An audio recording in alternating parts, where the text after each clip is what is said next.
Now, White Pine County Daily News with Wyatt Cox. And KELY News is brought to you by Sahara Motors. Ready for all seasons, the Kawasaki Ridge XR Crew Limited HVAC side-by-side keeps you cool in the summer, dry in the rain, and warm in the winter. Conquer any trail, creek, or blizzard while staying comfortable the whole way. Check one out today at Sahara Motors.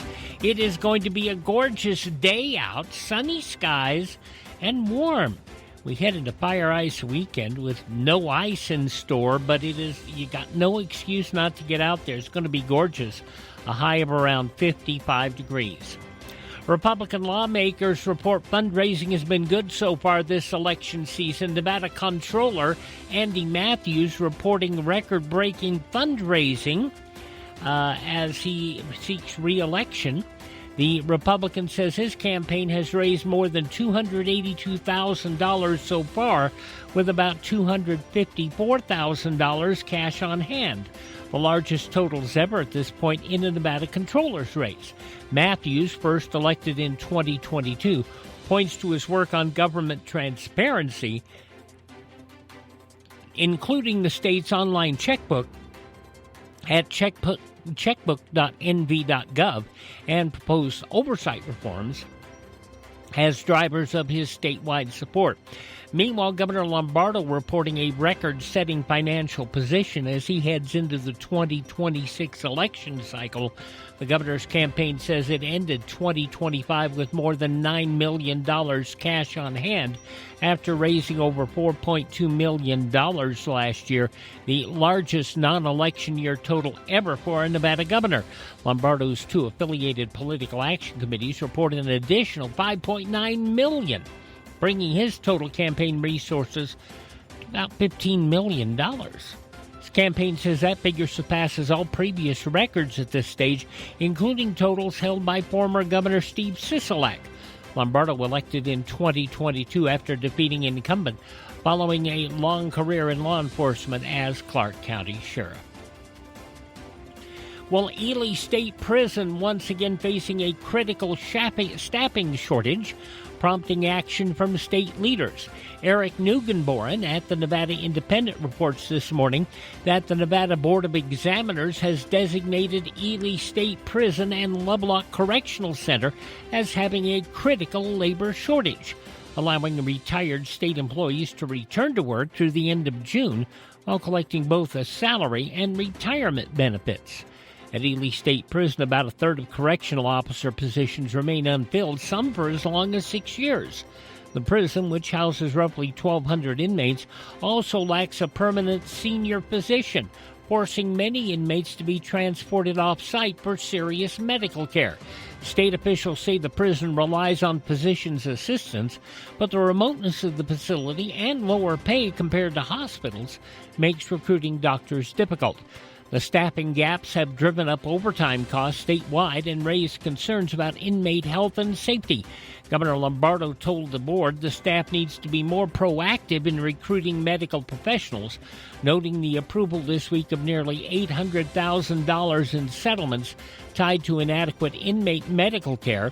State officials say targeting rural recruitment and housing challenges in Ely remain key obstacles as the shortage continues. White Pine County Commission meets this morning at 9 in the conference room of the White Pine County Library in Ely. On the agenda, commissioners will choose a chair and vice chair for their 2026 year, review proposed natural resource agreements with the BLM, and conduct public hearings on road and easement abandonments near McGill.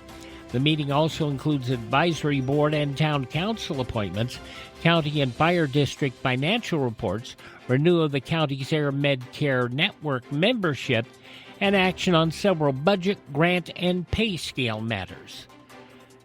The sheriff's office handled a wide range of calls on Monday, according to the blotter.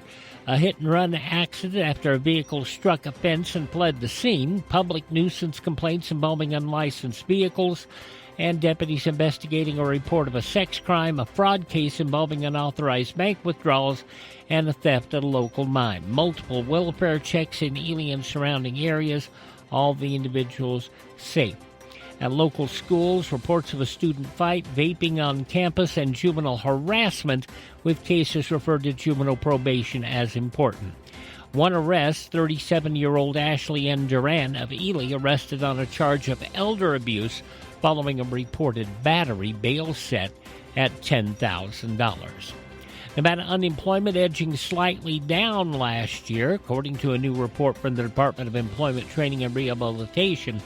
Dieter says the seasonally adjusted statewide unemployment 5.2% in November, down a tenth from September. Among metro areas, unemployment measured 5.5% in Vegas, 4.2% in Reno, 4% in Carson City. At the county level, Elko at the lowest at 3.6%. Mineral County, the highest unemployment rate at 10.5%. Now, while White Pine County trails Elko County slightly at 3.7%, there were drops in the total county labor force, unemployed individuals, employed individuals, and the unemployment rate. A Nevada congressman pushing to restore a full tax deduction for gambling losses. Congressman Stephen Horsford of the 4th Congressional District in the state of Nevada and Republican Representative Max Miller of Ohio introduced the bipartisan Full House Act, which would again allow gamblers to deduct 100% of their losses. The bill aims to undo a recent tax change that lowered the deduction to 90%, meaning that some gamblers could owe taxes even if they break even. Horsford says taxing losses hurts Nevada's tourism-based economy. A similar proposal failed last session. It remains unclear whether the legislation would gain support from the president. Democratic National Committee launching a major new push to directly control voter registration efforts starting in Arizona and Nevada.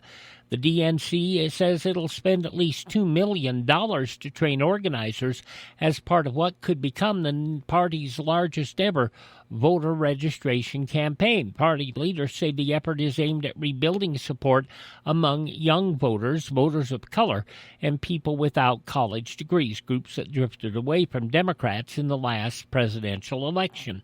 DNC Chair Ken Martin says relying solely on nonpartisan advocacy groups is no longer enough, and Democrats need a more explicitly partisan approach similar to Republicans. The program will recruit organizers from diverse backgrounds, including gig workers and young parents, and it's designed to strengthen Democrat infrastructure ahead of the 2026 midterms and future elections. Gas prices dropping as low as $2.59 this morning for 85 octane in Ely, with diesel also as low as $2.95, both located at the Golden Gate. Nevada Governor Joe Lombardo speaking out against Iran's deadly crackdown on protesters.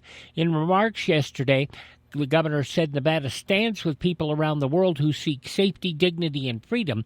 The governor says he is deeply concerned by reports of violence and loss of life, particularly among innocent civilians and young people, and expressed support for families in Nevada and abroad who are grieving or fearing for their loved ones. The governor said Nevadans believe in the fundamental value of human life and the right to live free from violence and oppression.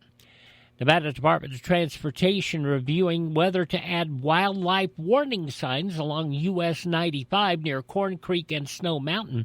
That following a fatal crash involving a wild burro near Beatty. NDOT says the area is being evaluated, but any new signage would require additional review and available funding. No timeline set. The review comes 2 weeks after a 59-year-old man killed when his motorcycle struck a wild burro. His wife says she is pushing for improved signage or lighting to help prevent future crashes along the dark stretch of highway. At 8:23 for Sahara Motors, that's a check of news. You see lots of commercials on television telling you to drive a little and save a lot. Dealers wanting you to drive to Salt Lake, Elko, Reno, and even Las Vegas. But ask them one question. What happens if there's a problem? Do you have to drive 3, 4, or even 6 hours to get service? Here at Sahara Motors in Ely, we service everything we sell right here in White Pine County. Shop here first, get our best deal, and you get that best deal by telling Shauna that Wyatt sent you by. Then if you want, shop other places. When you account for the drive, you'll find that it pays you to be a part of the Sahara Motors family. Stop by Sahara Motors, just about a mile north of Ely on US 93. Sahara Motors, we are White Pine proud. Tell Shauna Wyatt sent you by.